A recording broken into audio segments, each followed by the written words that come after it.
My grandmother grew up in a family of boys. She was only ever allowed to play sports when they were short on players for baseball. So for the rest of her life, she was an avid Blue Jays fan. Now, as times have changed, the number of females involved in sports has risen drastically, even within the past generation. I'd imagine that, like me, you were also involved in sports as a kid, badly or otherwise. And so you might think that it was my natural athletic passion and ability that led me to studying sports injury. But it was actually my less popular passion for brain activity. Though there are many benefits to playing sports, there is a huge growing concern over the long term effects of head trauma.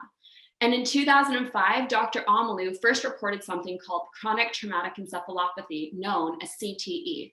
Now, this is a brain degenerating condition found in athletes with a history of brain trauma, with symptoms starting as early as 20 years old. It can severely affect people's thinking, memory, and behavior. Now, when we typically think of concussion, we think about dizziness, nausea, losing consciousness, and difficulty concentrating.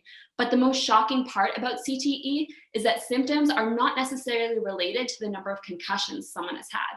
It's actually related to your exposure to subconcussive hits, impacts that don't cause immediate concussion symptoms, but have subtle and cumulative effects over time. Now, you can imagine that this discovery was really controversial in the sports industry and not well received. And if you want to know more, you can check out a young Will Smith on Netflix playing Dr. Amalu and being threatened by the National Football League, who were trying to silence his findings. So since then, researchers have been desperately trying to understand the effect of repetitive hits to the head. A key aspect of the brain is that it is constantly firing. Certain brain areas have specific patterns of activation with other brain areas, even at rest. This brain activity is responsible for all of your thoughts, actions, and feelings. Using functional MRI, we can look at how contact exposure in sports changes brain activity.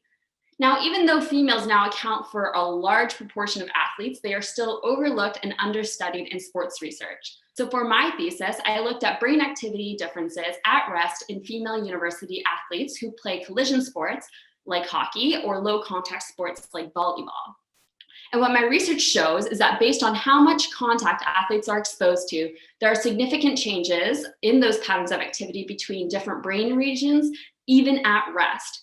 This can have a drastic implication for the way people think, act, and feel, and how we think about the dangers of head impacts. Thank you for your time.